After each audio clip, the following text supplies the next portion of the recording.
EMAI, segunda TPC 2021, Diretoria de Ensino de Mauá, equipe anos iniciais. Estratégias de ensino centradas na resolução de problemas. PCNPs anos iniciais, Carolina Cortez e Elaine Joia. Vamos começar nosso encontro de hoje com a leitura do livro Monstromática. Bom, matemática é um problemão na vida de muita gente. Para a heroína deste livro, fazer contas se torna um pesadelo a partir do momento em que a professora diz que tudo pode ser visto como um problema de matemática. Vamos acompanhar a leitura? Monstromática, John Ciesca e Lani Smith, Companhia das Letrinhas. Se a soma do número de sobrinhas e sobrinhos que eu tenho é igual a 15 e o seu produto igual a 54, eu tenho mais sobrinhos que sobrinhas. A quantos sobrinhos e a quantas sobrinhas eu dedico este livro? Se eu dividir o número de anos que meu pai trabalhou como contador, 30, pelo número de anos que eu precisei de ajuda em matemática, 30, obtenho uma dedicatória para meu pai. Segunda-feira, na aula de matemática, a professora Finobatti diz: crianças, vocês sabiam que quase tudo pode ser encarado como um problema de matemática? Já na terça-feira eu começo a ter problemas. Acordo às 7h15. Levo 10 minutos para me vestir, 15 minutos para tomar o café da manhã e 1 minuto para escovar os dentes. De repente, isso vira um problema. Se meu ônibus escolar passa às 8 horas, estarei pronta a tempo? Quantos minutos tem 1 hora? Quantos dentes tem uma boca? Olho no meu guarda-roupa e os problemas pioram. Tenho uma blusa branca, 3 azuis, 3 listradas e aquela xadrez feiosa que o tio Zenão me deu de presente. Quantas blusas eu tenho ao todo? Com quantas blusas eu ficaria se jogasse fora aquela xadrez horrorosa? Quando é que o tio Zenão vai parar de me mandar de presente essas blusas horríveis? Estou ficando meio chateada. Tudo parece virar um problema. Vou tomar o café da manhã, pego o leite para botar no cereal e me pergunto: quantos litros cabem num galão americano? Quantas xícaras cabem num litro? Quantos centímetros tem meu pé? Quantos pés cabem num metro? Quantos metros tem um quarteirão? Quantos centímetros cabem numa xícara? E quantos pés nos meus sapatos? Comer cereal não é um problema para mim. Não quero saber quantos flocos cabem numa tigela. A professora Finobatti realmente conseguiu fazer a monstromática me pegar. Tudo que eu olho ou penso vira imediatamente um problema de matemática. Tento pegar o ônibus escolar sem pensar em nada, mas logo que entro começo a contar. Já tem 5 crianças sentadas. Mais 5 entram comigo. 5 sobem na próxima parada e outras 5 ainda embarcam antes de chegar na escola. Verdadeiro ou falso? Qual é o nome do motorista do ônibus? A professora Finobatti tem esse gráfico que mostra o mês de aniversário de cada um de nós. Qual mês tem mais aniversários? 2. Qual mês tem menos? 3. Por que março não se escreve com S? 4. Você não acha que esse gráfico parece uma fileira de prédios? 5. Você costuma olhar para as nuvens e imaginar com o que elas se parecem? 6. Para você, esta mancha de tinta parece o quê? A manhã inteirinha invento problemas, um atrás do outro. Minha classe tem 24 crianças. Fico sabendo que alguém vai trazer bolinhos para dividir com todo mundo. Normalmente nos sentamos em 4 fileiras com 6 carteiras em cada uma. Mas e se a professora Finobatti rearranjar as carteiras em 6 fileiras? E se fossem 8 fileiras, 3 fileiras, 2 fileiras? Eu conto meus 24 colegas de novo, agora de 2 em 2. João arranha seu caderno com o dedo. Quantos dedos tem nossa classe? Carlos puxa a orelha do Érico. Quantas orelhas tem nossa classe? A nova aluna, Cris, mostra a língua para mim. Quantas línguas tem a nossa classe? Eu estou quase ficando louca quando toco o sinal para o recreio. Para o meu azar, no lanche tem pizza e torta de maçã. Cada pizza vem cortada em 8 fatias iguais. Cada torta vem cortada em 6 fatias iguais. E você já deve imaginar no que penso. Frações. 1. Se eu quero 2 fatias de pizza, devo pedir 1/8, 2/8, 2 fatias de pizza. 2. Qual o outro jeito de falar meia torta de maçã? 2/6, 3/6 ou a metade de uma torta de maçã? 3. O que é mais gostoso, meia pizza ou meia torta de maçã? Ainda não estudamos frações, então eu decido comer 12 pedaços de cenoura crua, pego de 3 em 3 e como de 2 em 2. Durante a tarde, todas as matérias viram um problema. Na aula de estudos sociais, o problema é de geografia. O rio Amazonas tem pouco menos de 7.000 quilômetros de comprimento. Uma bala mede aproximadamente 1 centímetro. 1 metro tem 100 centímetros. E 1 quilômetro tem 1.000 metros. 1. Estime quantas balas precisam ser enfileiradas para se obter o comprimento do rio Amazonas. 2. Estime quantas balas você comeria se tivesse de medir o rio Amazonas com elas. Desafio. Você consegue soletrar Amazonas com a boca cheia de balas? Na aula de português, o problema são as palavras. Se guarda mais napo é igual a guardanapo, será que desgraça menos des é igual a graça? Será que umbigo mais umbigo igual a 2 bigo? Na aula de educação física, o problema é esportivo. Em 1958, na Suécia, a seleção brasileira ganhou sua primeira Copa do Mundo. Em 6 jogos, fez 16 gols e tomou 4. O saldo de gols foi 12 e a média quase 2,7 por partida. Os jogadores receberam em média $150 mil naquele Mundial. Em 1994, nos Estados Unidos, a seleção foi tetracampeã. Disputou 7 jogos, fez 11 gols e tomou 3. O saldo de gols foi 8 e a média de gols por partida quase 1,6. Os jogadores receberam em média $800 mil nesse Mundial. Marque a resposta correta. A seleção de 1958 menor que a seleção de 1994. A seleção de 1958 maior que a seleção de 1994. A seleção de 1958 igual à seleção de 1994. Na aula de artes, podemos relaxar desenhando. Olha o que eu fiz. Nada a ver. Ficou parecido com os numerais do povo maia. Na aula de matemática é um problemão. A professora Finobatti diz que podemos contar de várias maneiras. Ela pede que a gente dê alguns exemplos. Beto conta com os dedos. 1, 2, 3, 4, 5, 6, 7, 8, 9, 10. Lisa sugere 2, 4, 6, 8, 10.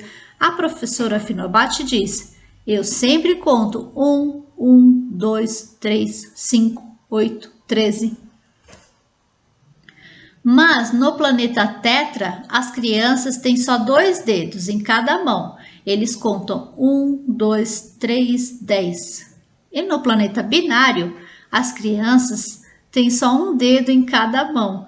Eles contam 1, 10, 1. Quais são os próximos 5 números em cada uma das 5 sequências anteriores? 2. Você acha que a professora Finobatti esteve no planeta Tetra? 3. Como você se viraria se vivesse no planeta Binário? Está quase chegando a hora de ir embora, quando Rebeca se lembra dos bolinhos que sua mãe fez especialmente para o aniversário dela. Somos 24 alunos na classe, Rebeca trouxe 24 bolinhos. Então, qual o problema? Rebeca quer que a professora Finobatti também coma um bolinho. Todo mundo fica maluco tentando imaginar qual fração de bolinho cada pessoa vai ganhar. Eu sou a primeira a bolar a resposta. Levanto a mão e conto para a professora que sou alérgica a bolinhos de chocolate. Todos, 24, acreditam em mim e pegam um bolinho. Ninguém, 0, precisa encarar frações. Saio zonza da escola, virei um zumbi matemático. Preciso encontrar um jeito de acabar com essa maldição. Decido comer chocolate. O meu bombom preferido sempre custa 50 centavos. Mas adivinha só? Hoje tem liquidação de bombons com desconto de 50%. Menos b mais ou menos raiz quadrada de b ao quadrado menos 4ac dividido por 2a. Onde A igual ao número de letras do seu sobrenome, B igual a sua idade e C o número do seu sapato. Mudo de ideia, decido comprar pipoca. Chego em casa, vou espiar o dinheiro americano que ganhei do meu tio. Tem uma nota de $5, outra de 1, uma moeda de 25 centavos de dólar e outra de 1. Reparo que na moeda de 25 centavos e na nota de $1 tem a cara de um tal de George Washington. Já no centavo e na nota de $5 é um certo Abraham Lincoln que aparece. Surge um problema na minha cabeça. Então, o que é verdade?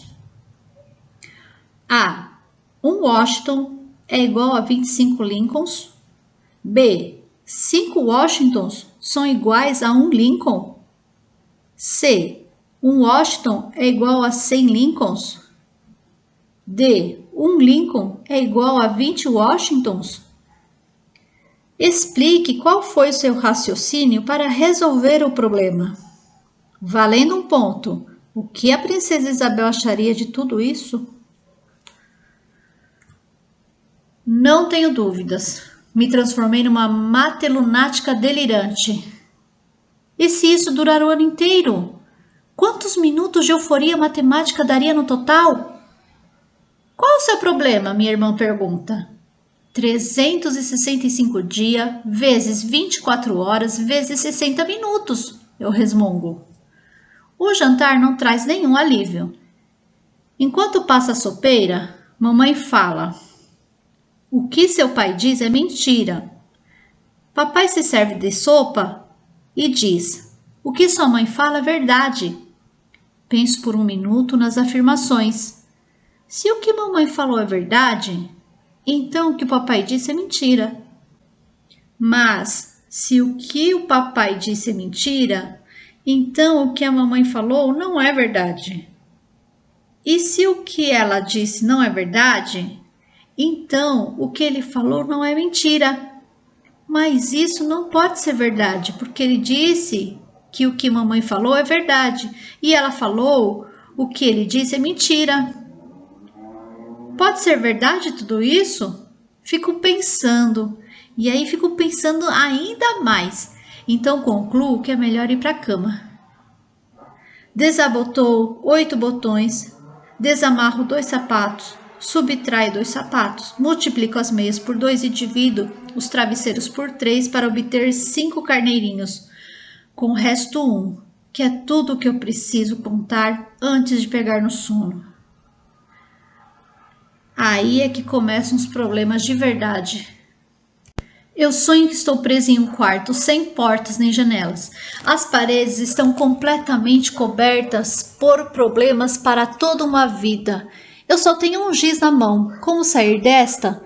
Estou quase desistindo e morrendo quando descubro a resposta para o meu problema. Frações.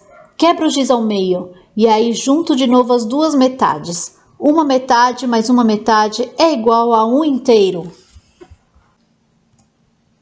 Desenho um buraco na parede e pulo fora. Eu estou livre!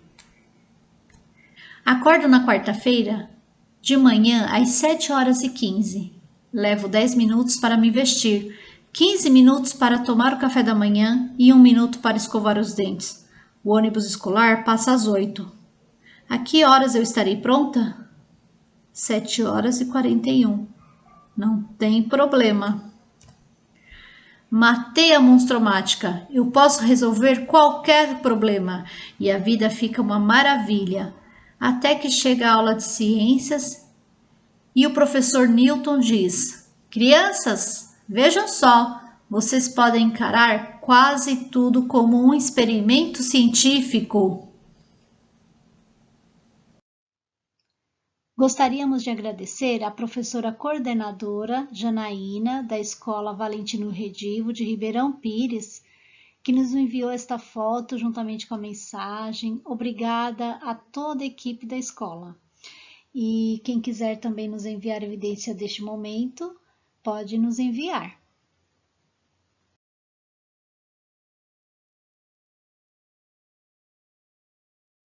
Sejam bem-vindos à nossa segunda formação do ATPC-MAI pela Diretoria de Ensino de Mauá. Espero que tenham gostado da leitura inicial. O PPT e a gravação da leitura também estarão na descrição do vídeo, podem ser utilizados pelos professores para passar para os alunos, só que não precisa ler tudo num dia só. Pode ir fazendo uma leitura um pouquinho cada dia, parando para tentar solucionar os problemas, discutir. É uma boa dica para leitura em sala de aula. Agora eu vou falar um pouquinho sobre a devolutiva dos formulários que vocês responderam no primeiro ATPC-MAI. Bom, tivemos muitos elogios, tivemos muitas sugestões e eu gostaria de agradecer a todos esses elogios, sugestões e também agradecer as críticas, porque através delas nós vamos melhorando o nosso trabalho. Então continuem nos ajudando, respondendo o formulário, colocando opiniões, o que vocês acham, assim a gente pode também saber avaliar como estamos, isso é importante. Então, para alguns a formação foi de grande valia, pois para quem está chegando no magistério, auxilia-os e norteia em suas práticas pedagógicas. Isso mesmo, né, Marilza? Nós temos que pensar que o que para uns é repetitivo, conforme disse aqui a Jaqueline, né, que é repetitivo para professores que estão há mais tempo no magistério, para outros não.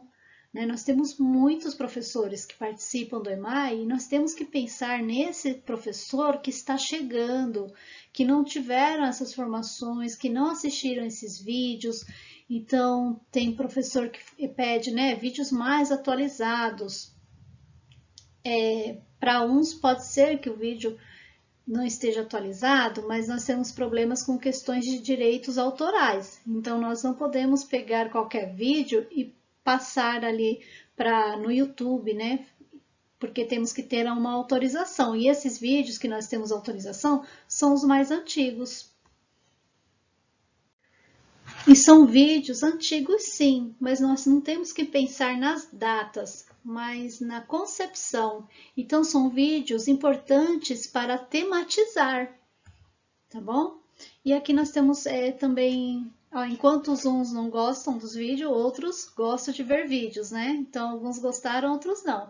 Infelizmente não dá para agradar a todos. O importante é a gente passar esse conteúdo para vocês, tá? Em forma de vídeo, falando, mostrando PPT. O importante é que a informação chegue. E para quem já viu, é sempre bom rever, sempre tem algo a mais. É como uma leitura de um texto. Sempre que nós lemos novamente um texto, nós aprendemos alguma coisa, observamos alguma coisa que da primeira vez não tínhamos observado, tá? Então fica aí uma dica de realmente apreciar, tentando ver com novos olhos.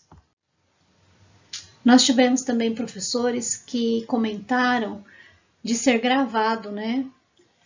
Nós já tivemos problemas com fazer ao vivo, né? Fazer pelo YouTube, por conta de conexão. Por exemplo, eu estou na minha vez de falar e a minha conexão aqui cai. E aí, como é que fica? Né? A gente passa um sufoco. Então, por isso que nós optamos por ser gravado.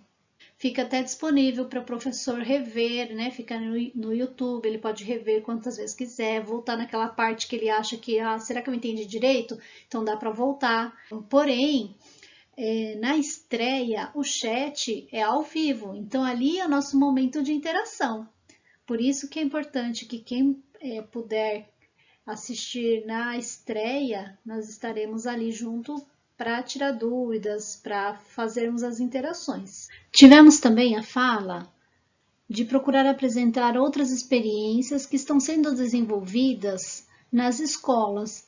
Acredito que, além de ser enriquecedor, também oportuniza outros profissionais expor seus trabalhos.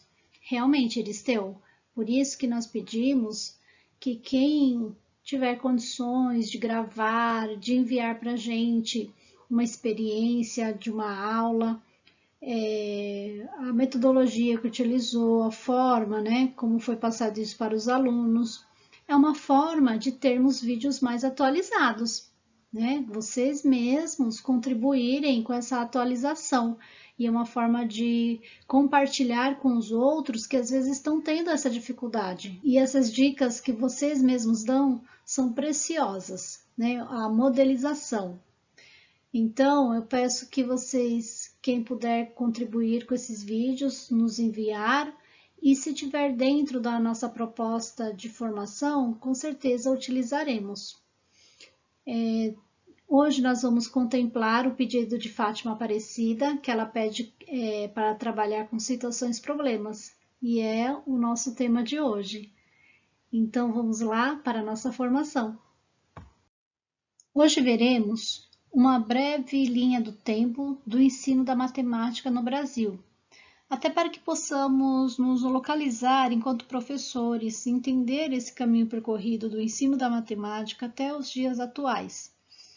E para fundamentar essa importância de estudar a história da matemática, selecionamos um trecho que está no PCN.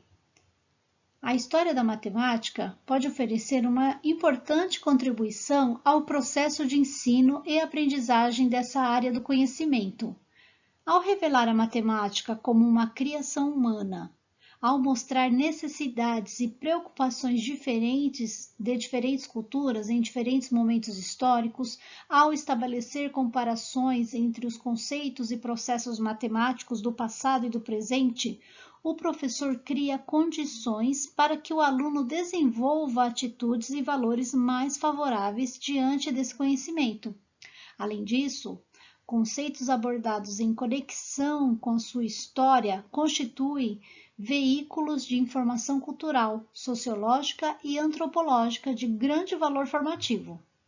A história da matemática é, nesse sentido, um instrumento de resgate da própria identidade cultural. Vamos ver a pauta, contextualização, objetivos, ensino da matemática no Brasil, estratégias de ensino centrada na resolução de problemas, currículo, aprender sempre, EMAI. E ensino remoto. Contextualização. Muitos são os desafios quando se fala na aprendizagem e ensino focado por resolução de situações-problema, mas que, no entanto, é necessário repensar na estrutura das situações-problemas desenvolvidas em sala de aula para o ensino da matemática. Além disso, é importante que se leve em consideração como essas situações-problemas são desenvolvidas em sala de aula. Dessa forma, pretendemos aprofundar e ampliar esses conhecimentos, partindo um pouco da história do ensino da matemática para compreender o processo até os dias atuais, encontrando assim caminhos para alcançar os estudantes, garantindo a continuidade pedagógica do ensino da matemática, tanto em contexto de ensino híbrido quanto do ensino remoto. Vamos ver agora os objetivos. Retomar a história do ensino da matemática com o intuito de compreender como foi o processo de construção até os dias atuais, estabelecendo relações entre conhecimentos e procedimentos matemáticos. Entender que trabalhar com problemas pode estar presente em entender como a resolução de problema auxilia no raciocínio lógico matemático. Analisar sequências didáticas do material do Aprender Sempre Currículo em Ação, o EMAI, que contemplam o tema abordado, com ênfase nos encaminhamentos propostos nas atividades, a fim de possibilitar o avanço na aprendizagem dos estudantes. Refletir sobre possíveis caminhos para seguir com o trabalho remoto. Agora iremos falar sobre o ensino da matemática no Brasil, com o intuito de você, professor, acompanhar a trajetória que foi percorrida para chegarmos aos dias atuais. O conhecimento da história da matemática permite compreender melhor como atingimos os conhecimentos modernos e por que de se ensinar este ou aquele conteúdo. Então, vamos ver agora uma breve linha do tempo do ensino da matemática no Brasil. Em 1600, no início da colonização, os conteúdos de matemáticas ministrados nos colégios jesuítas estavam atrelados aos de física, seguindo uma tradição europeia de ensino que tinha como base as humanidades clássicos literária.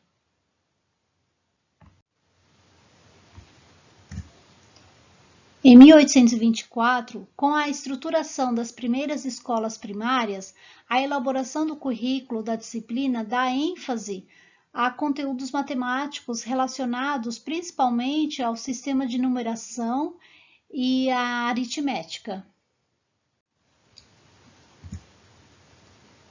Em 1837, geometria, álgebra, trigonometria e mecânica começam a ser ensinadas no recém-criado ensino secundário do Colégio Pedro II. A matemática deixa de ser conhecimento técnico e adquire um caráter preparatório para o ensino superior. 1856. Os primeiros livros didáticos de matemática, feitos no país e adotados pelas escolas de educação básica, são os elaborados pelo militar, engenheiro e professor de matemática mineiro Cristiano Benedito Ottoni. Em 1920, o movimento da Escola Nova surge forte em outras áreas e começa a influenciar o ensino da matemática, incentivando o trabalho em grupo e colocando a criança no centro do processo educativo. 1929, com base nas ideias do alemão Felix Klein, Euclides, diretor do Colégio Pedro II, propõe a criação de disciplina de matemática. Até então, aritmética, álgebra e geometria eram ministradas separadamente. Agora vamos dar um salto nos anos para otimizar aqui nosso tempo. Vamos para 1960.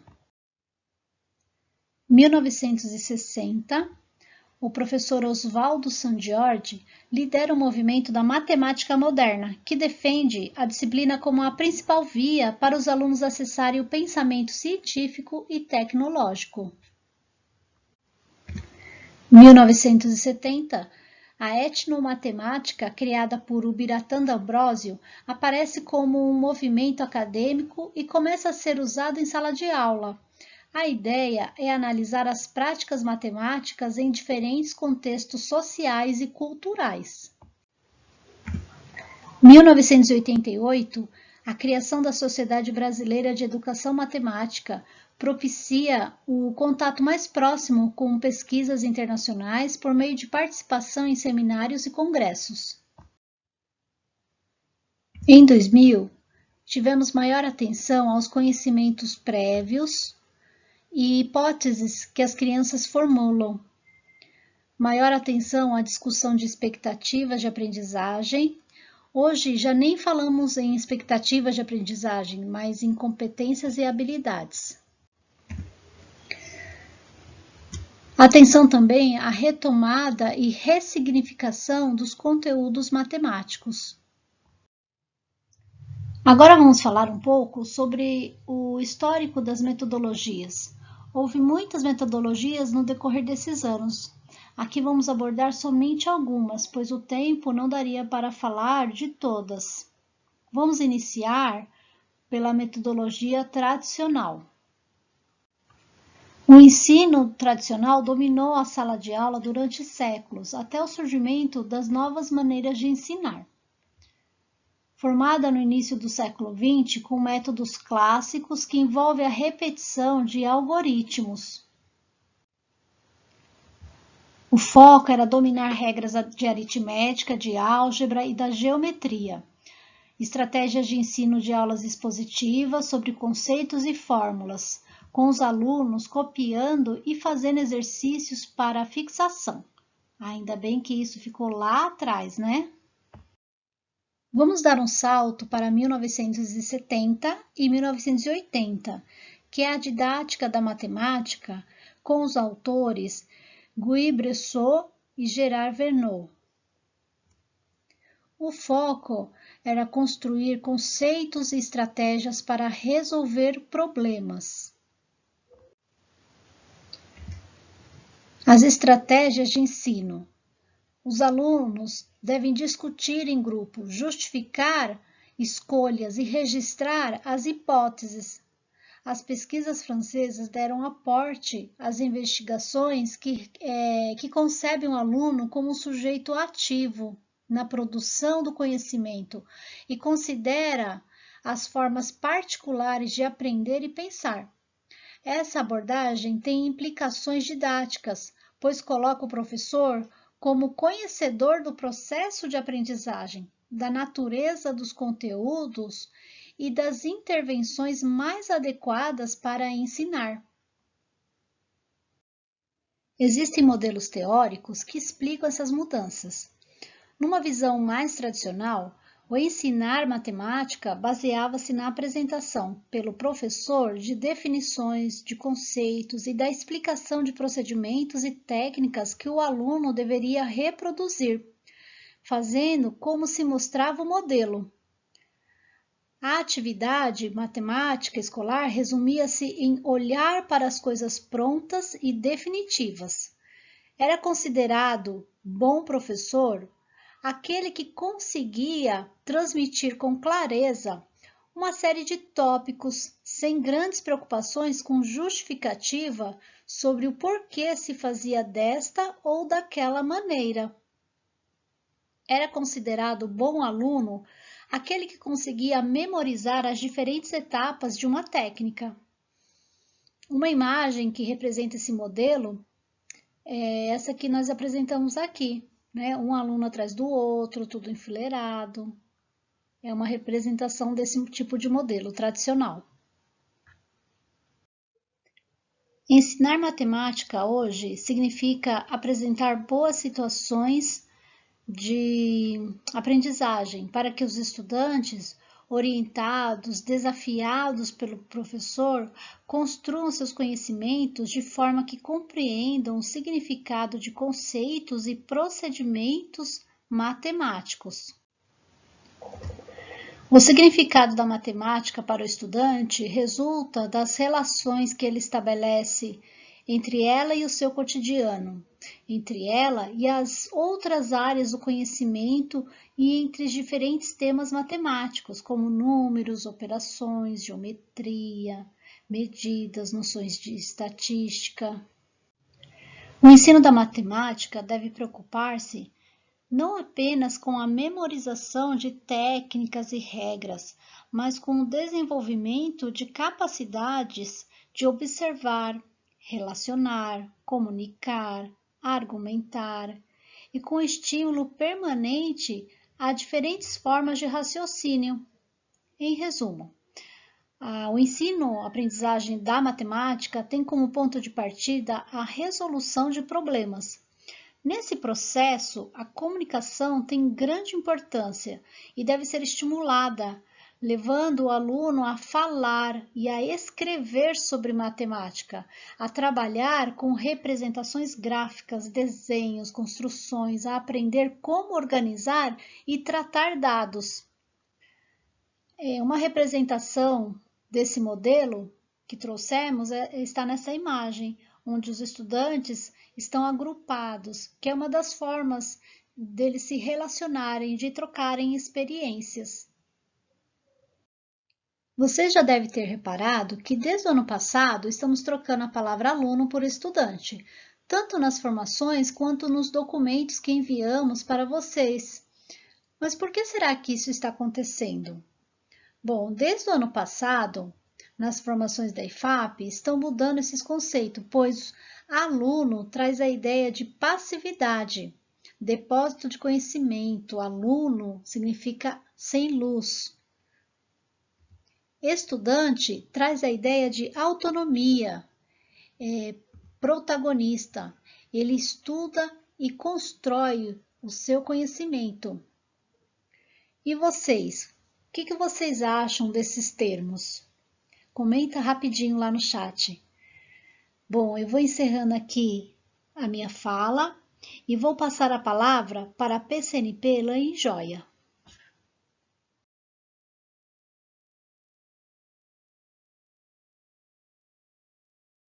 Estratégias de ensino centradas na resolução de problemas. Dando continuidade, o foco dessa tendência que coloca o estudante no centro do processo de aprendizagem é apresentar a ele situações, problemas para resolver. Neste caso, como já mencionou a PCNP Carolina, o papel do professor é de mediador, ajudando a construir os conceitos matemáticos através de situações do cotidiano. Falando em problema, vamos iniciando pedindo que vocês resolvam este problema. Reflexão. Há 4 carros estacionados, cada um tem 4 rodas, não contando o step. Quantas rodas há ao todo? Daremos 1 minutinho para que vocês respondam via chat. Vamos lá?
Sistematizando. Acertou quem respondeu 16 rodas.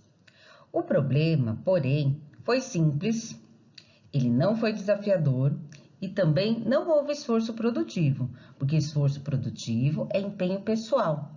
Pensar bastante em algo que não é simples de fazer, não desistindo quando as coisas ficam difíceis e progredindo através de tentativas pessoais de resolver desafios enfrentados. Agora vamos ver como será nosso esforço para resolver esta outra questão. Reflexão. Em um estacionamento, eu vi motos e carros estacionados. Contei 13 veículos e 42 rodas ao todo. Quantos carros eu contei? Vamos interagir no chat a resposta do problema e também se ele requereu mais esforço que o anterior para ser solucionado. Daremos 2 minutos para vocês responderem. Bora lá?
Isso mesmo, acertou quem colocou 8 carros. Agora eu vou explicar algumas possibilidades que vocês, professores ou os estudantes poderiam ter utilizado. Esta resolução, a primeira que eu vou colocar, é um processo chamado de tentativa e erro. Alguns podem ter levantado os dados. Eu tenho 13 veículos e já sei que tenho 42 rodas. A minha pergunta, o que eu quero saber? Somente quantos carros eu tenho. Se eu sei que eu tenho 13 veículos, eu vou considerar os carros possuem 4 rodas e as motos possuem 2 rodas. Partindo desse levantamento de dados, eu posso formar 13 veículos com motos e com carros. Aqui, percebam 3 diferentes formas de resolver utilizando a multiplicação. Cada quantidade testada pelo número de rodas correspondentes. Quando eu falo em carros, eu utilizo 4 rodas. Quando eu falo em motos, multiplico por 2, porque são 2 rodas. Então, se eu tenho 6 carros vezes 4 rodas, eu encontro 24. 7 motos vezes 2 rodas, 14, encontrando 38 rodas, que eu ainda não cheguei na quantidade de 42. Vou aumentar agora aqui o número de carros. 7 carros vezes 4 rodas, encontro 28. Diminuo a quantidade de motos. 6 motos vezes 2 rodas, encontrei 40. Ainda não encontrei as 42. Aumento a quantidade novamente de carros. 8 vezes 4 rodas, 32. 5 vezes 2 rodas, eu encontro 10. E encontrei, finalmente, as 42 rodas. E assim, encontro a quantidade de carros que estou procurando, que são 8 carros. Esta outra estratégia também foi por tentativa e erro, e novamente utilizando o mesmo raciocínio do anterior, porém agora está organizado em uma tabela. Percebam aqui o registro das motos e dos carros. Então, se eu tenho uma moto, 12 carros, 50 rodas. E aqui eu vou aumentando o número de motos, 2 motos, e diminuindo o número de carros. 11 carros, 48 rodas. 3 motos, 10 carros, 46 rodas. 4 motos, 9 carros, 44 rodas. 5 motos, 8 carros. Cheguei finalmente a 42 rodas. E agora eu posso parar porque eu encontrei a minha resposta, que são 8 carros. Embora os processos sejam diferentes, todos concluíram o que se esperava, que o número de carros visto foram 8 carros.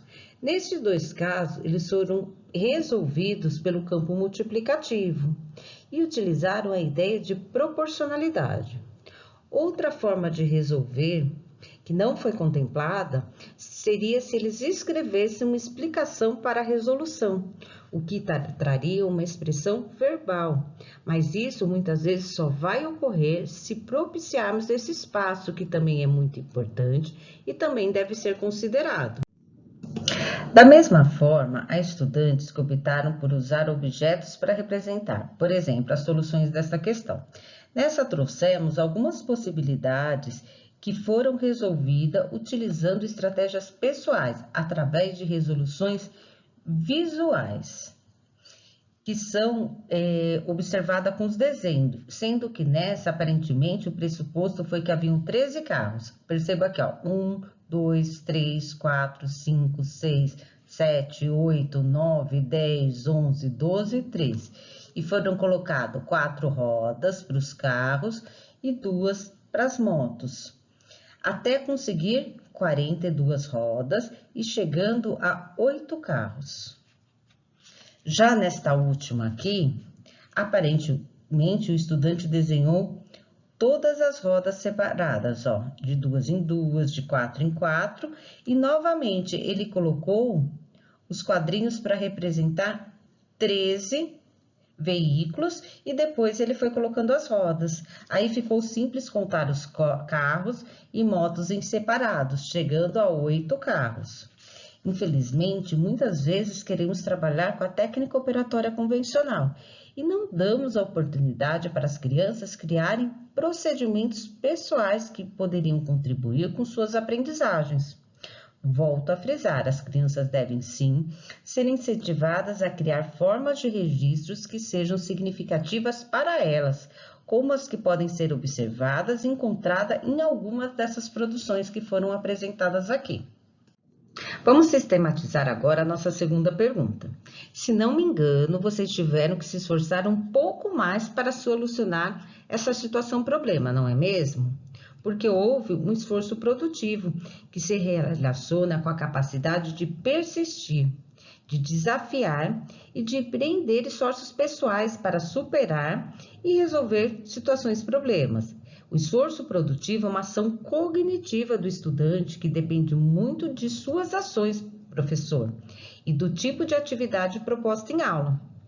Para garantir que os estudantes tenham a oportunidade de estar em esforço produtivo e comprometer-se com pensamento de alto nível, você, professor, precisa selecionar e propor de forma regular atividades que estimulem a resolução de problemas, o raciocínio e principalmente a criação de estratégias pessoais e comunicação matemática.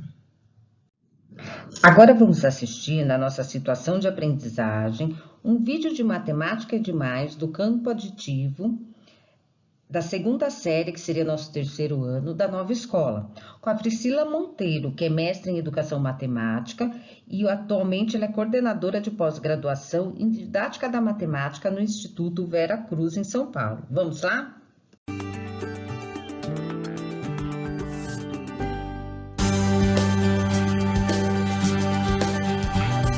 Primeiro passo: contextualizar o problema. Priscila propôs um problema do campo aditivo, variando os números de acordo com os conhecimentos dos alunos. Algumas crianças vão receber um problema com os números diferentes do problema das outras. Então, o problema não é igual para todo mundo. João tinha 15 bolinhas de gude. Ganhou algumas de seus colegas e ficou com 20. Quantas bolinhas ele ganhou? O de vocês é a mesma coisa, Hugo. Só muda o número. João tinha 40 bolinhas de gude. Ganhou algumas de seus colegas e ficou com 90. Segundo passo: lançar o desafio. A professora regular da turma e a formadora auxiliam as duplas que apresentam maior dificuldade, as incentivam a trocar informações entre si e a criar procedimentos próprios. Faz 15 bolinhas. 15. 15 era o que ele já tinha, isso? Mais 5 vai dar 20. Ele ganhou algumas e ficou com 20. Então, o que aconteceu? Eu risquei as 15. Que você já tinha. Sobrou 5. Quantas bolinhas ele ganhou dos seus colegas? Quero saber como é que vocês resolveram. A gente fez de 40, 50, 60, 70, 80, 90. Fizeram de 10 em 10 também? Vocês fizeram de um outro jeito, não foi? Você desenhou? Vocês desenharam quantas bolinhas primeiro? 40. 40. Mais 50. E aí ficou 90. É isso? Vocês tiveram que desenhar muita bolinha? Vocês poderiam ter contado de 10 em 10 também? Quem mais desenhou bolinha? As crianças que fizeram o outro problema, fizeram desenho? Você desenhou essas 20, não foi? 1, 2, 3, 18, 19, 20. Só que ele tinha 15. Aí como você fez para saber? 13, 14, 15. Olha lá, ela separou que ele já tinha 15. E quantas ficaram que ele ganhou depois? A formadora distribui calculadoras para que as crianças possam pensar em uma nova estratégia de resolução. Para resolver o problema, uma criança vai usar a calculadora. Vamos dizer aqui, a dupla Lidiane e Tatiane. A Tatiane faz na calculadora, mas a Lidiane tem que anotar na folha todos os cálculos que a Tatiane está fazendo na calculadora. Hugo tinha 19 bolinhas de gude. Ganhou algumas. de seus colegas. E ficou com 27. Quantas bolinhas ele ganhou? Terceiro passo: acompanhar os alunos. Nós fez 19 mais 8, porque eu falei, vê, coloca 8 aí, tia, pra ver se dá. Aí deu. Porque você fez na cabeça o 8.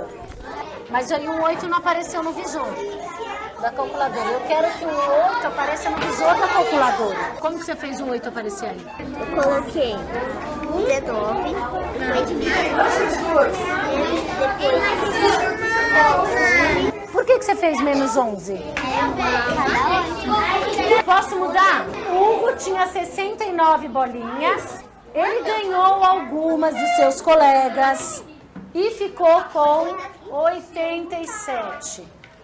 Eu quero saber quantas bolinhas ele ganhou. Ah, agora para contar no dedo vai ser difícil. É menos, Quem saber? mais. Mas você colocou até 87, mas você já tinha 69. O que você tem que fazer, Lina? Quarto passo: validar as aprendizagens. 87, então a 8 mil é errado. 69, depois igual. 87 igual a 69? Por que você pôs igual? Me mostra na calculadora. 87 igual. Esse é o menos. Apertei isso aqui. Você apertou menos. Tá. Você fez como? Eu fui tirando. Cabeça pra baixo. Como que é isso?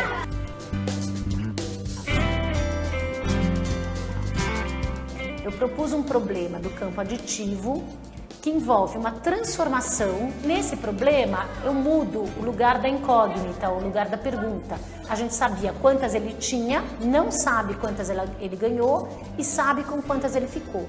Então, o fato de eu mudar o lugar da incógnita, ou mudar o lugar da pergunta, traz uma complexidade maior para as crianças. Na segunda etapa da atividade, eu trabalhei com a calculadora, então era para eles pensarem como é que com uma única operação eles poderiam resolver esse cálculo, que necessariamente precisaria ser a operação da subtração. A grande maioria das crianças, eles faziam um cálculo mental com a busca do complemento e aí eles colocavam na calculadora. A gente teve uma aluna que conseguiu usar a subtração porque ela pensava, não, eu tenho que fazer a conta ao contrário, de cabeça para baixo.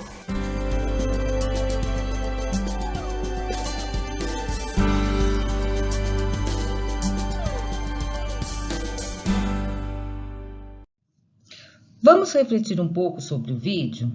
Como a professora propõe e conduz a atividade? Bora responder no chat, daremos 2 minutinhos.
Sistematizando. Então, contextualizando o problema, a professora propõe desafios diferentes aos estudantes, variando os números de acordo com seus conhecimentos.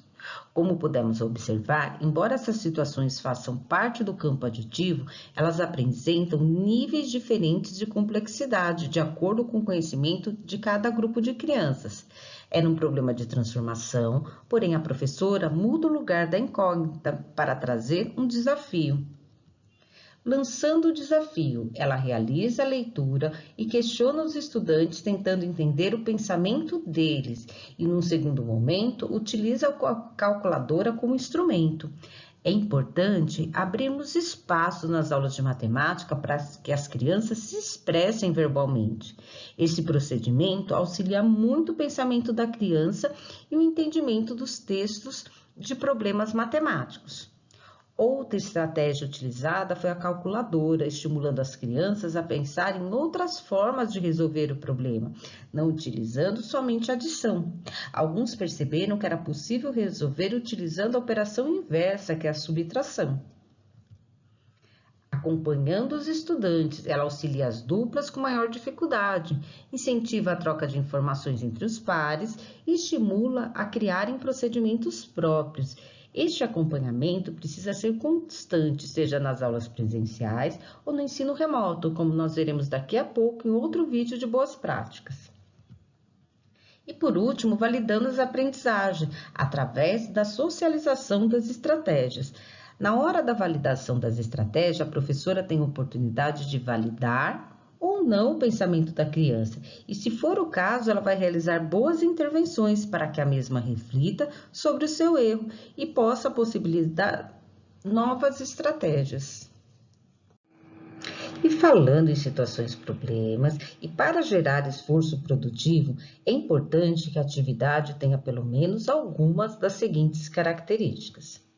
Ser desafiadora, mas acessível, não pode ser fácil demais e nem difícil demais para que não possa ser resolvido pela criança. Contar com altos níveis de exigência cognitiva. Temos que elaborar boas situações de aprendizagem e também de intervenções. Permitir diferentes formas de representação. Podem ser visuais, escritas com palavras, escritas matemáticas, entre outras. Incentivar estratégias pessoais. Eu tenho que incentivar o uso de ideias próprias e formas pessoais de resolução. Muitas vezes, na ansiedade de ensinar, partimos para a técnica operatória e não propiciamos espaços para que os estudantes resolvam da melhor forma que puderem. E por fim, é muito importante a socialização das estratégias.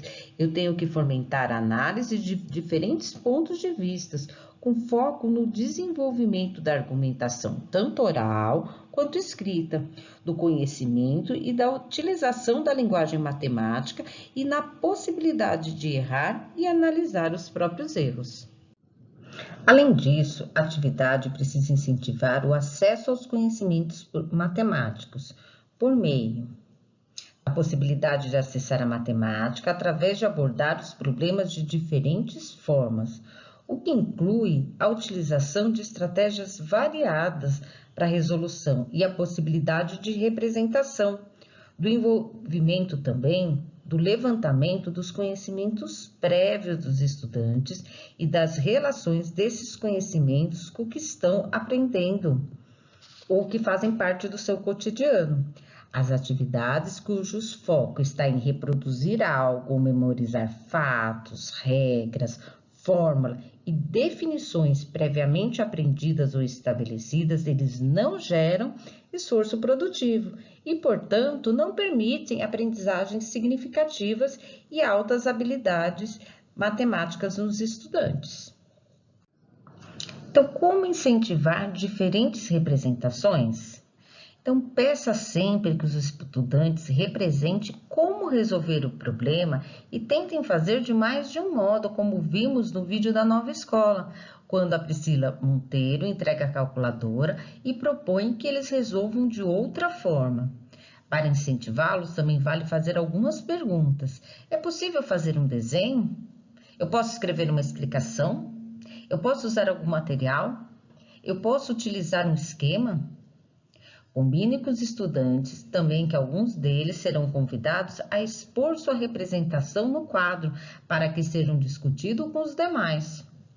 E na socialização, preveja na mesma aula um tempo para a discussão das diferentes resoluções. Isso é muito importante para estimular as crianças e também você precisa abrir espaço para que este momento ocorra na sala de aula. Atenção! Não enfatize uma resolução como sendo a mais correta ou a melhor forma de resolver o problema, uma vez que a decisão por uma ou outra estratégia deve ser do estudante. Promova a análise das resoluções, as semelhanças e diferenças entre elas, ou seja, as vantagens e desvantagens de cada uma. Propicie um momento para o estudante expor seu raciocínio. A sala tem que ser um espaço para discussão. Ao longo da semana ou do mês, todos os estudantes devem ter suas soluções discutidas pela classe. Sabemos que não é possível discutir todas as estratégias, por isso a importância de se fazer um rodízio que propicie a todos participarem. Selecione para socialização resoluções que são corretas e incorretas para serem analisadas e debatidas. E também temos que trabalhar com a linguagem matemática. Um dos problemas da falta de compreensão da leitura de textos de problema é a falta de conhecimento de termos específicos da matemática que não fazem parte do cotidiano da criança e até palavras que têm significados diferentes na matemática e podem ser obstáculos para que ocorra a compreensão. Por isso, a importância de se trabalhar a linguagem matemática em todas as aulas. Agora eu pergunto, como planejar as boas perguntas? Quando eu ajudo os estudantes a superar algumas dificuldades iniciais que ele possa estar tendo, eu tenho que auxiliar que ele chegue ao final da tarefa proposta.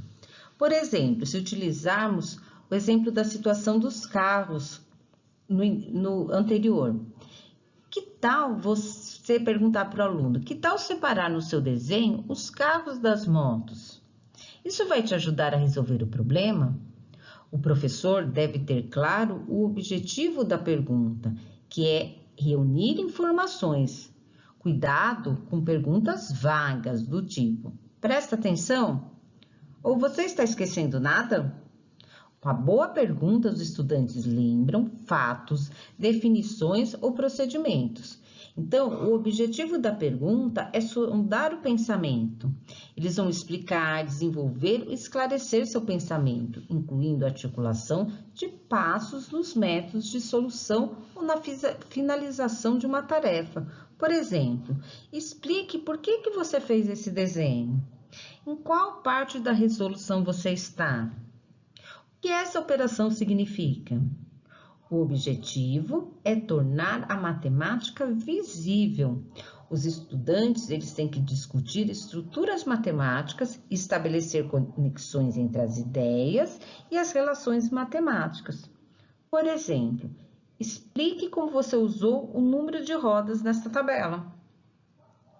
O objetivo é incentivar a reflexão e também a justificativa. Os estudantes revelam compreensão mais profunda do seu raciocínio e ações, incluindo apresentar um argumento, para validar o seu trabalho. Por exemplo, como você consegue ter certeza que não são 8 motos? Ele vai ter que explicar para você. Em síntese, o professor faz perguntas que auxiliam o estudante a focar e desenvolver o pensamento, identificar esse esforço e, por fim, desenvolve outras formas de abordar esse problema. Agora vamos falar um pouquinho sobre o erro. A meta é que todos aprendam, porém pode-se aprender muito com o erro. Estudos mostram que quando os estudantes erram, pode aprender mais do que quando dão a resposta certa de imediato.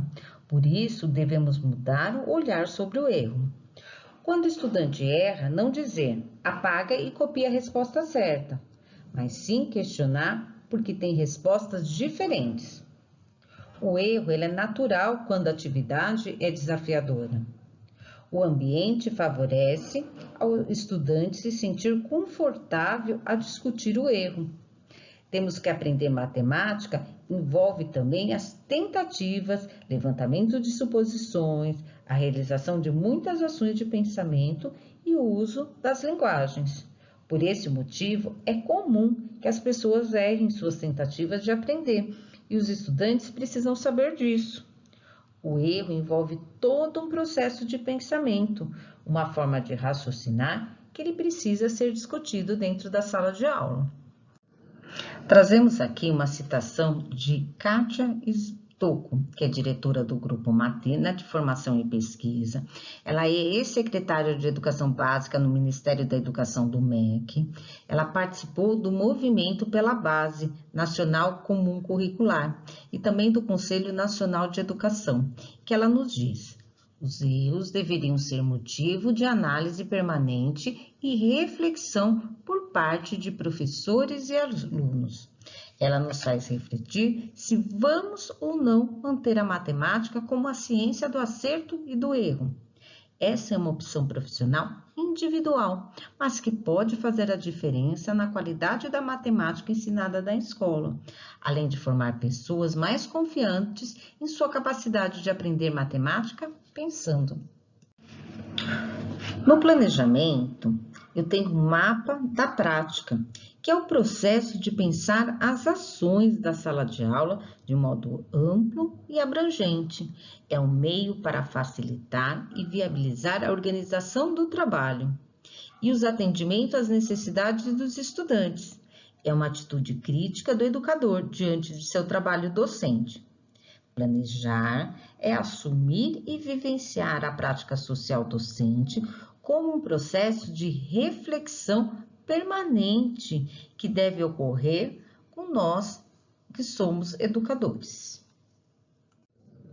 Vamos falar agora do preparo das aulas, que é uma atividade das mais importantes do trabalho do educador.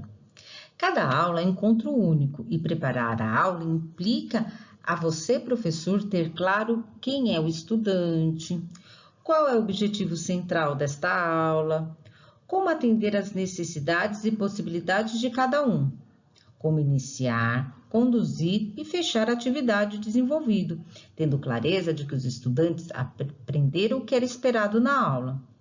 Faz parte dessa ação também escolher a habilidade que será contemplada e pensar nos processos de resolução que ela pode ter, de antecipar as perguntas, definir a organização da classe, pois não dá mais para trabalharmos com o conceito da sala tradicional, de um estudante atrás do outro. Temos que pensar em novas possibilidades de trabalhar em duplas, em grupos, a sala em ela e até no agrupamentos produtivos, seguindo, claro, os protocolos de saúde. Se a produção era aquela esperada por estudante, eu tenho que também estabelecer tempos, organizar o fechamento para que os estudantes saibam o que aprenderam naquela aula. Nesse sentido, podemos afirmar que o planejamento tem a intenção de não deixar nenhum estudante para trás, ou seja, sem aprender. Vamos agora analisar uma atividade do Aprender Sempre, primeiro ano, sequência didática 2. Está na página 109 do Caderno do Estudante, na página 167 no Caderno do Professor.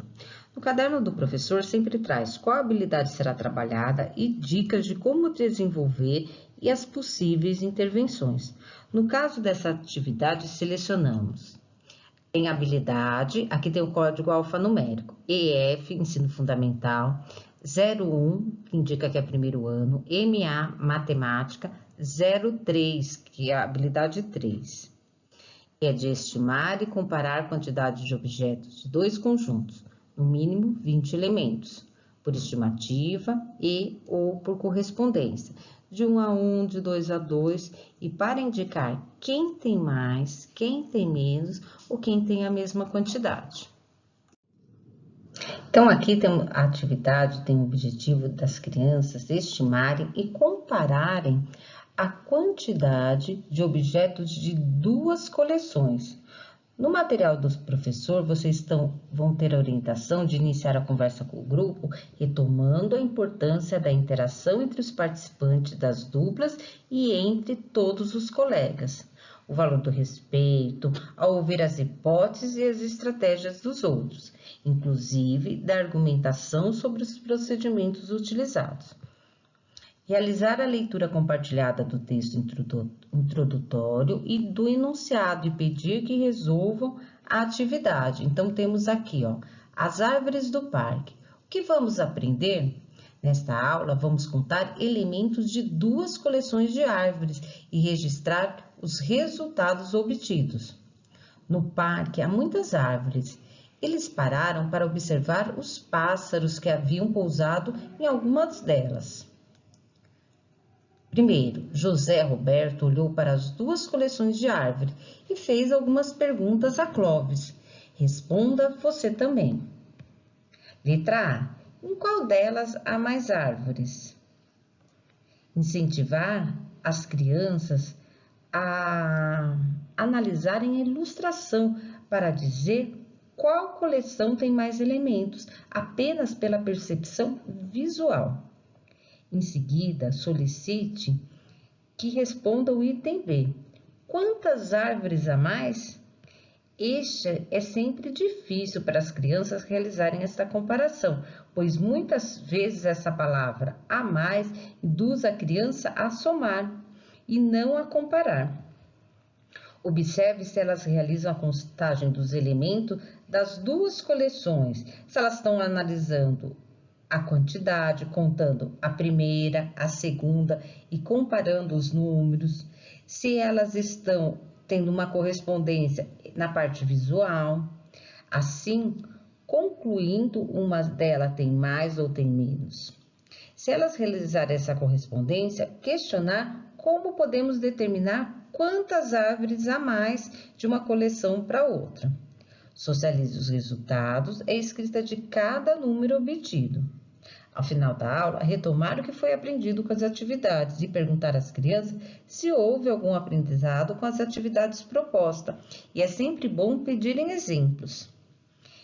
E sempre retome com as crianças estratégias utilizadas para comparar as quantidades de elementos da coleção. Agora trouxemos uma atividade do Currículo em Ação EMAI do 3º ano, da sequência 4, atividade 4.3, que vocês estão recebendo. Então, na habilidade, temos aqui o código alfanumérico EF, Ensino Fundamental 03, que é do 3º ano, MA, que é de Matemática, e habilidade 6, resolver e elaborar problemas de adição e subtração com significados de juntar, de acrescentar, de separar, de retirar, de comparar e completar quantidades, utilizando diferentes estratégias de cálculo exato ou aproximado, incluindo o cálculo mental. Essa atividade vai explorar situações e problemas do campo adjetivo com significado de transformação.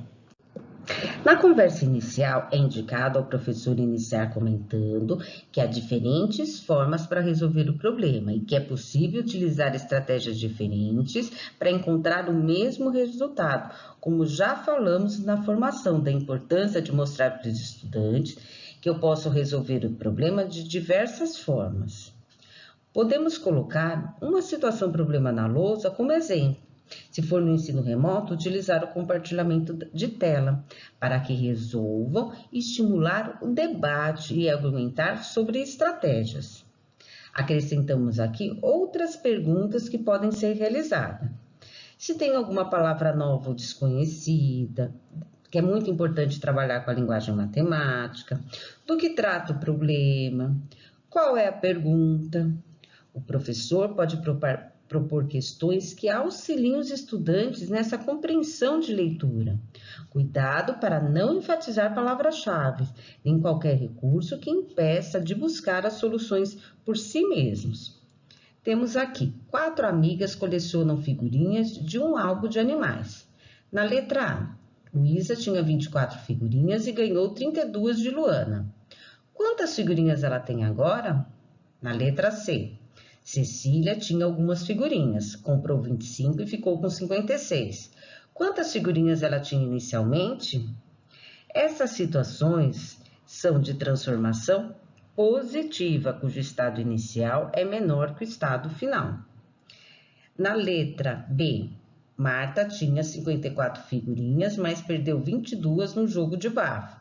Quantas figurinhas ela tem agora? Na letra D, Laura perdeu 12 figurinhas no jogo de bafo e depois perdeu outras 15 figurinhas. O que aconteceu com a coleção de Laura? Essas situações são de transformação negativa, cujo estado inicial é maior que o estado final. Na primeira e na segunda situações, o termo desconhecido é estado final, e essas situações apresentam um nível de complexidade menor para as crianças que a terceira situação, cujo termo desconhecido é estado inicial. E a quarta situação, que não apresenta o estado inicial e o estado final, sendo necessário verificar o que aconteceu na transformação. Verifique se as crianças percebem que nessa quarta situação não há elemento para determinar os estados inicial e final. No item de desenvolvimento e intervenções, ele dá dicas de boas perguntas no livro do professor. No item D, por exemplo, quantas figurinhas ela perdeu no jogo? Qual a quantidade mínima de figurinhas que Laura poderia ter antes de iniciar o jogo? Mas é possível dizer com certeza quantas figurinhas ela tinha antes do início do jogo? É possível dizer com quantas figurinhas ela ficou ao final? Disponibilize um tempo para que as crianças possam pensar e solicite que algumas venham à lousa apresentar seu procedimento, ou se for no ensino remoto, que expliquem a forma que pensaram. Agora, nós trouxemos uma aula do Aprender Sempre, do 4º ano, a sequência didática 1, a aula 2. E traz a seguinte habilidade, o código alfanumérico é EF03MA e habilidade 5. Utilizar diferentes procedimentos de cálculo mental e escrito para resolver problemas significativos, envolvendo adição e subtração com números naturais. E também temos a habilidade EF03MA06, que é resolver e elaborar problemas de adição e subtração com significados de juntar, acrescentar, separar, retirar, comparar e completar quantidades, utilizando diferentes estratégias. Olha aqui, falando das diferentes estratégias de cálculo exato ou aproximado, incluindo também o cálculo mental. Lembrando que ele pode ser tanto escrito, como a criança também pode falar como pensou. Vamos trabalhar agora essa aula. Uma boa prática nós vamos assistir, que foi realizada pela nossa querida Elaine Sanches, que até o início de ano era a PCNP da nossa diretoria, que agora está na Escola PEI, Marli Raia Reis, e com a coordenadora Vanessa, trazendo uma boa situação de aprendizagem, de estratégia de ensino focado na situação problema. Gostaria muito de agradecer à escola.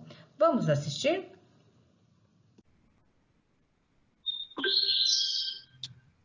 E então eu já vou dizendo para vocês um bom dia oficial, sejam todos muito bem-vindos à nossa aula. Nesse momento nós estamos com 10 alunos, mas eu tenho certeza que mais alguns entrarão aí. Hoje nós temos, de acordo com o nosso roteiro, uma aula de matemática, uma idade que a gente tem lá na matemática, super importante para a escola e para a vida. Então, vamos prestar bastante atenção. Lá na página 84, eu vou compartilhar com vocês aqui a página e a gente vai iniciar a nossa aula lendo a situação problema, lendo um problema para resolver. Vocês vão prestar bastante atenção. Olha só, aula 2, laranjas e problemas matemáticos. O que vamos aprender? Nesta aula, vamos resolver e formular problemas matemáticos. Então, a gente vai resolver e ver como a gente vai fazer para resolver, formular. Então, eu vou ler a situação problema. Tia Sandra e as crianças colheram laranjas. Em uma caixa foram colocadas 180 laranjas. tia Sandra retirou 10 laranjas para fazer um suco no período da tarde e outras 12 laranjas para preparar o suco para o jantar.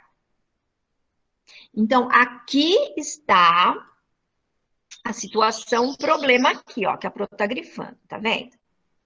Uma situação problema, ela é composta por algumas coisas importantes que a gente tem que ficar bem atento. A primeira coisa são os números que aparecem na situação problema.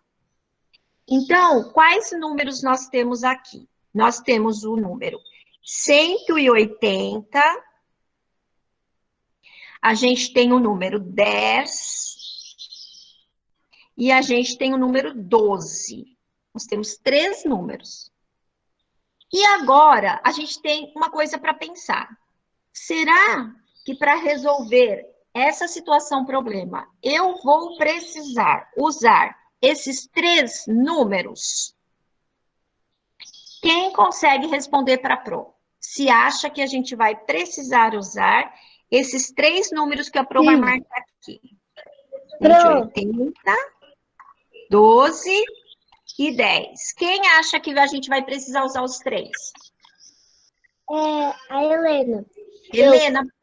Por que, Helena? Primeiro vamos ouvir a Helena. Por que a Helena acha que a gente vai precisar usar os 3 números para resolver, Helena?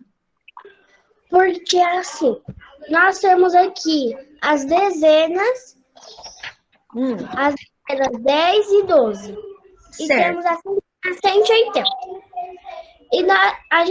E ela usou 10 laranjas para fazer o suco do período da tarde e 12 para preparar o suco da janta.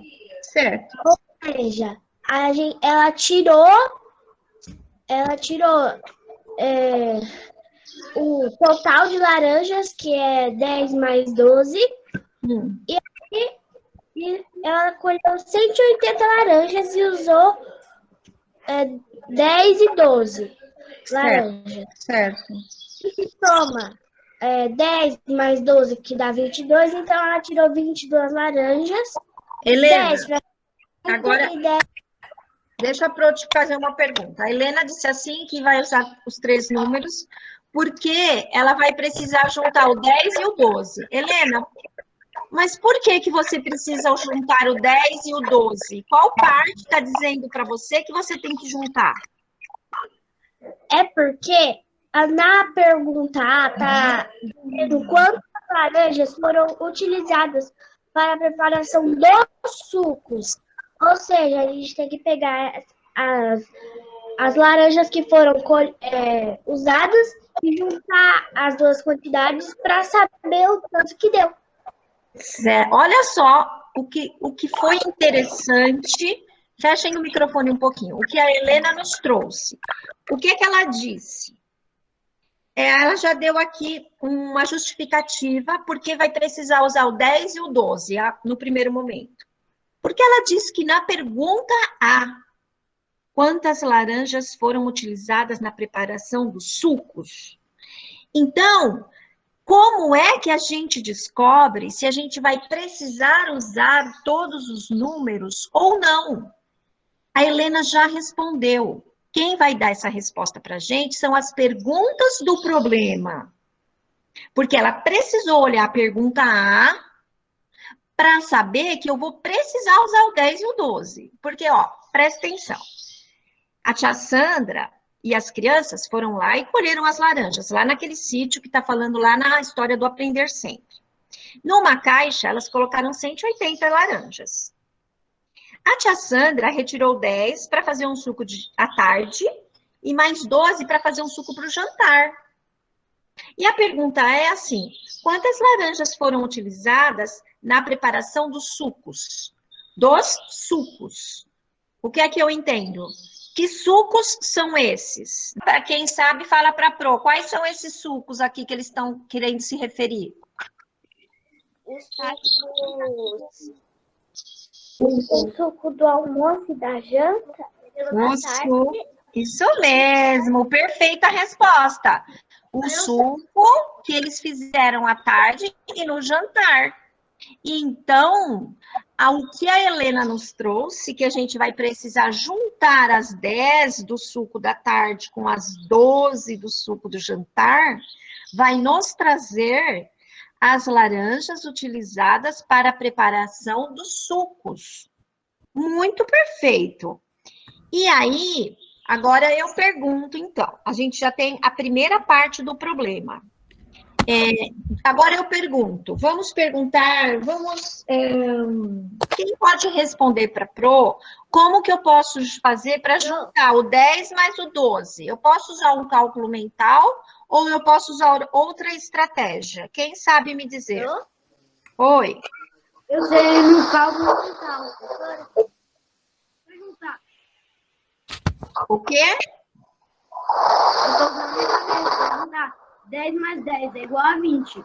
Então, 10 mais 12 quer dizer que é 22. Porque se você pegar 10 mais 10, o que ele falou? Eu posso juntar as dezenas. 10, que são 10 laranjas.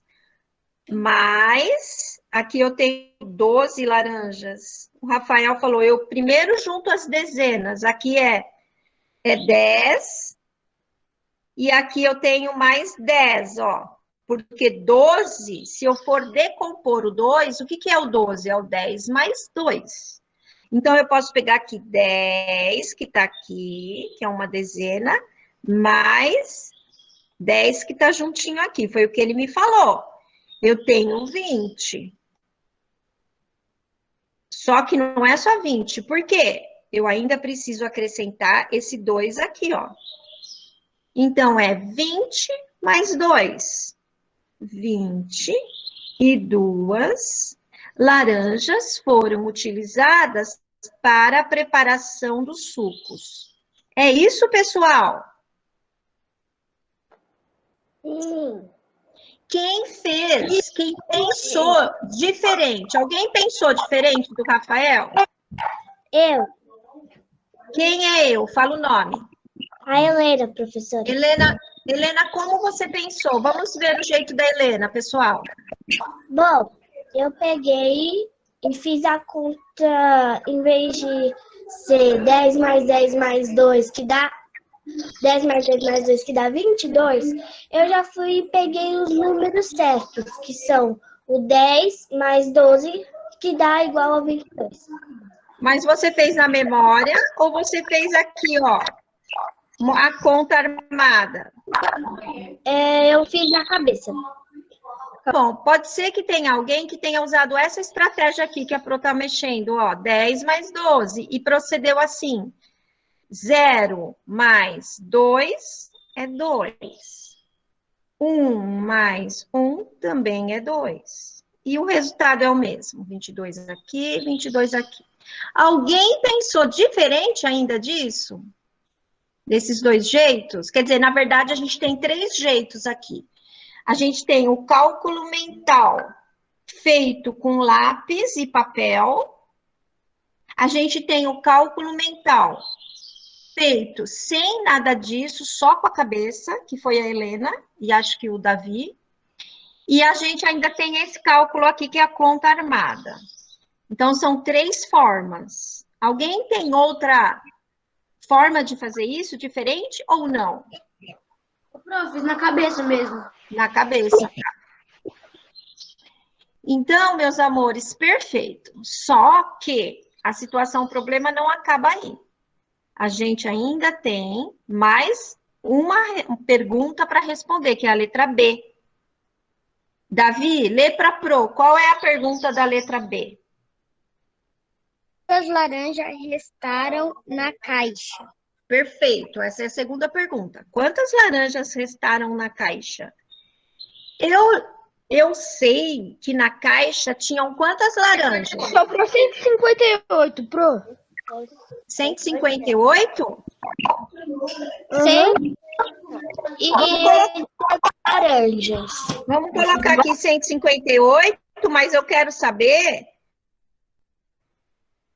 como que vocês chegaram nesse número, tá?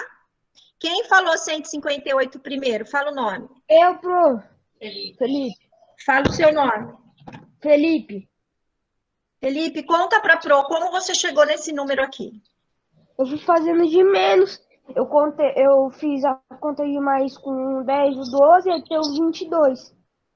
Aí depois eu só fui tirando. Aí depois você fez Aí depois eu fiz 180 menos 22.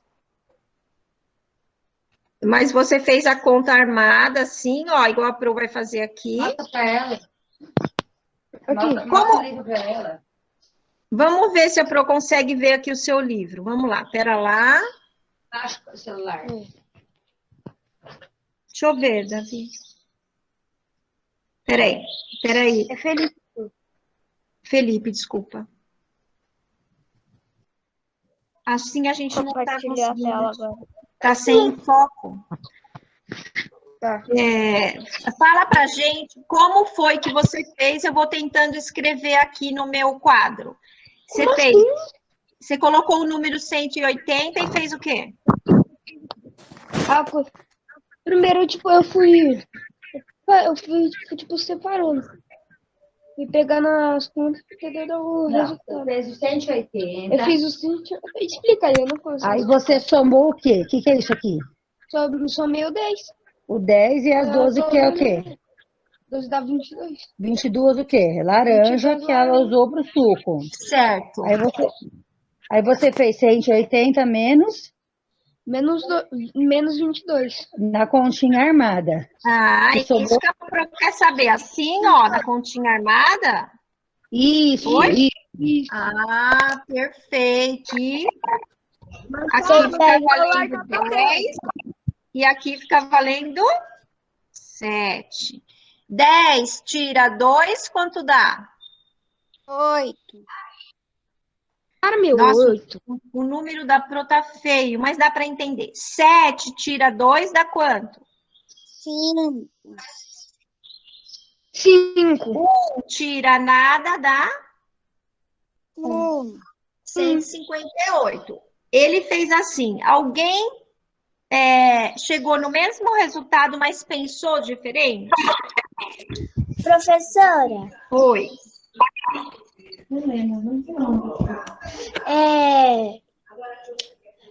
eu fiz de novo cálculo mental. Então, pessoal, alguém tem uma outra forma de fazer esse 180 menos 22 que fez de forma diferente? A Helena fez no cálculo mental e o Rafael, né?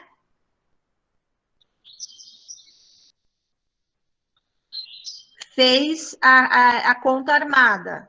Alguém fez? Professora, Hã? foi o Felipe que fez. Tá. Tá, desculpa, foi o Felipe. Alguém fez diferente deles dois?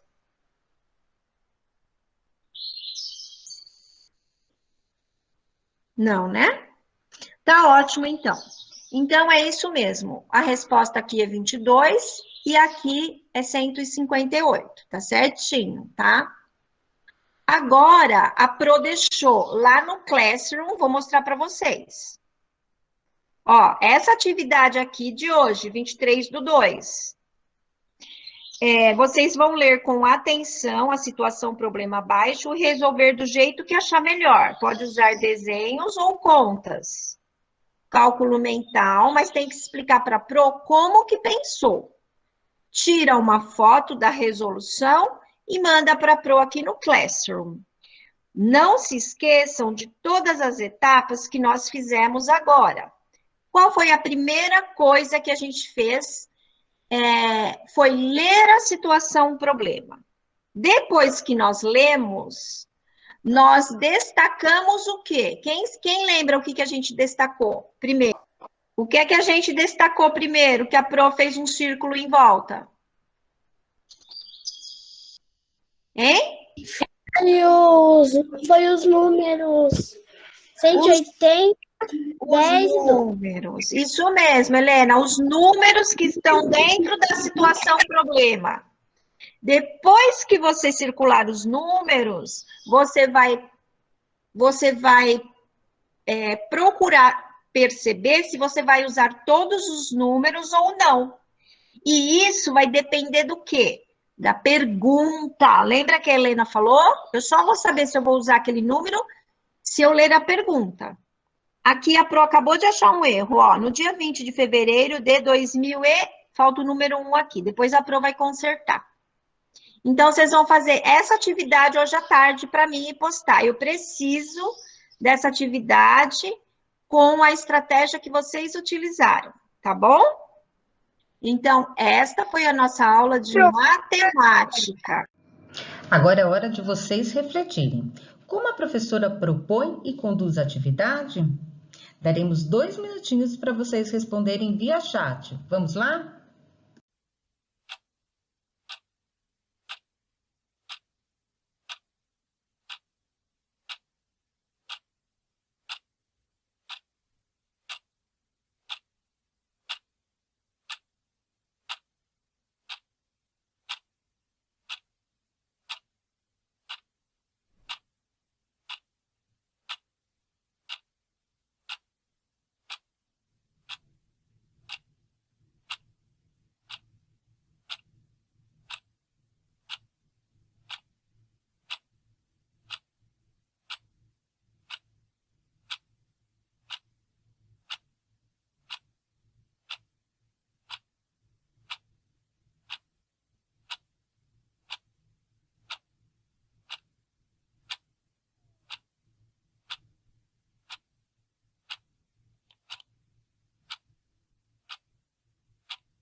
Sistematizando.